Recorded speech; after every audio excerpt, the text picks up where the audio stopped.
Se considera la Edad Media como el periodo entre los siglos V y XV. La Edad Antigua termina con la caída del Imperio Romano de Occidente, mientras que la Edad Moderna comienza con el Renacimiento, el descubrimiento de América y la caída de Constantinopla. En esta sesión veremos a través de la historia de la ciencia durante la Edad Media cuáles son las condiciones necesarias para la generación y la propagación del conocimiento. En la Edad Antigua se desarrollaron la escritura, el papel, las grandes ciudades y los imperios, los cuales permitieron la generación y propagación del conocimiento.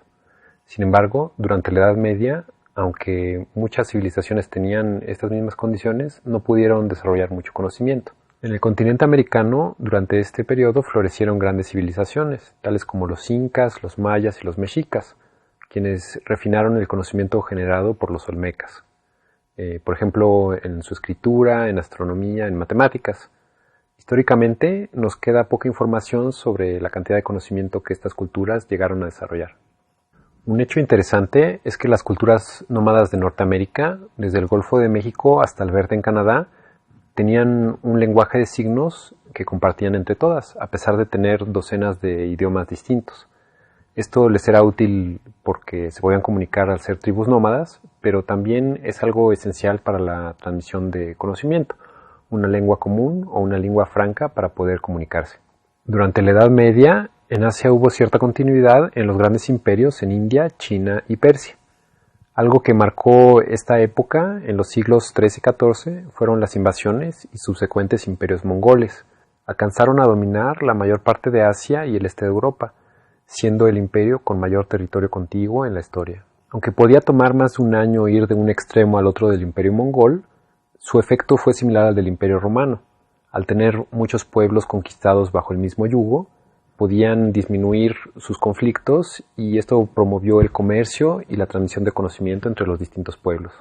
En Europa Occidental, la Edad Media estuvo marcada por conflictos tanto políticos como religiosos. Algunos llaman a esta época el oscurantismo, ya que hubo pocos avances en el conocimiento, aunque sí existieron, y muchos de ellos simplemente eran traducciones de lo que ya se había desarrollado en Grecia antigua, en ocasiones sin verificarse. Hacia finales de la Edad Media, en Europa, la peste bubónica cobró la vida de entre la tercera parte y la mitad de la población. Esto traería grandes cambios religiosos, económicos y sociales. En el continente africano, donde recientemente se comprobaron los orígenes de nuestra especie, también encontramos las mayores diversidades tanto genéticas como culturales. Por ejemplo, en el oeste africano se desarrolló un sistema de comunicación utilizando tambores parlantes, los cuales podían transmitir mensajes a más de 100 km por hora. Hubo varios imperios en el continente africano, los cuales emergieron principalmente hacia finales de la Edad Media en el siglo XV. En el sur, los imperios de Mapungubwe y Zimbabue. En África Central, los imperios de Nri, Luba y Congo.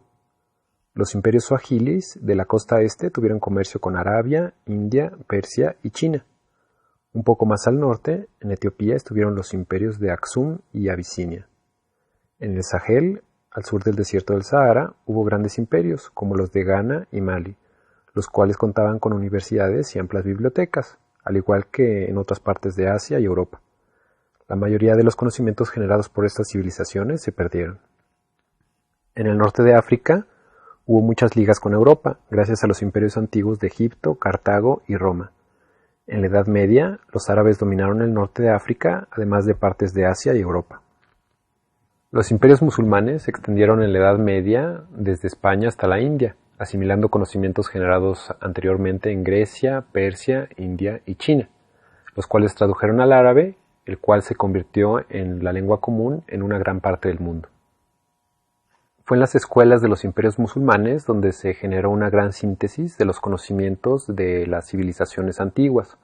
Podemos decir que la mayoría de los avances en el pensamiento científico se dieron en los imperios musulmanes. En matemáticas se desarrolló el álgebra, hubo avances en geometría y se definieron los algoritmos que ahora usamos en ciencias de la computación. También hubo desarrollos en geografía y cartografía, necesarios para el comercio y el control de imperios tan grandes.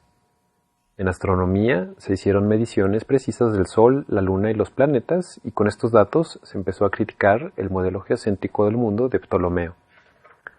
En medicina Avicena y otros médicos realizaron avances, entre otras áreas, en psicología y oftalmología.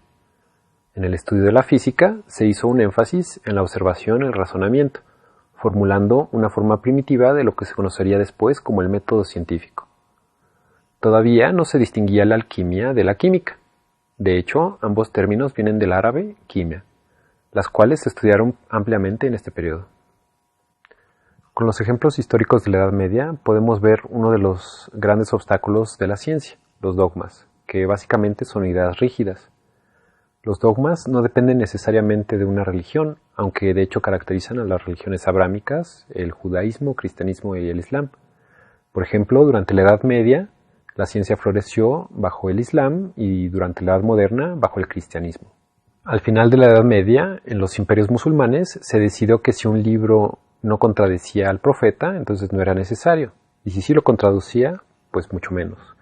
Esto llevó a una destrucción enorme de conocimiento, y de hecho fue muy similar a la Inquisición que dominó Europa durante la Edad Media, y de hecho sobrevivió hasta el siglo XIX.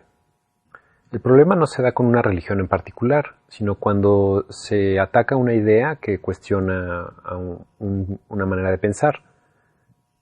Y esto no solo frena la generación de conocimiento, sino que también promueve muchos conflictos sociales. Una prueba de ello es la cantidad de guerras santas y exterminios étnicos que hemos tenido en nuestra historia. Los dogmas también se han dado dentro de la ciencia, los cuales han frenado su propio desarrollo. Es por eso que la ciencia siempre trata de dudar de sí misma para evitar las ideas rígidas. La próxima semana veremos por qué. También podemos identificar un acelerador importante de la ciencia, un lenguaje común o una lengua franca. Durante la Edad Media, esta fue el árabe, con la cual se podía tener acceso a conocimientos generados en Grecia, Persia, India, China y en los mismos imperios musulmanes. Más adelante, el idioma común sería el latín y ahora es el inglés. Las ventajas de tener una lengua común aplican no solo a la ciencia. Simplemente en Internet vean cuántas páginas hay en inglés, o también comparen las páginas de Wikipedia en distintos idiomas, o cuántos cursos en Coursera se ofrecen en idiomas que no sean el inglés. En la próxima sesión nos enfocaremos en la Edad Moderna, donde una serie de eventos históricos transformarían nuestra visión del mundo y llevarían a lo que ahora conocemos como ciencia.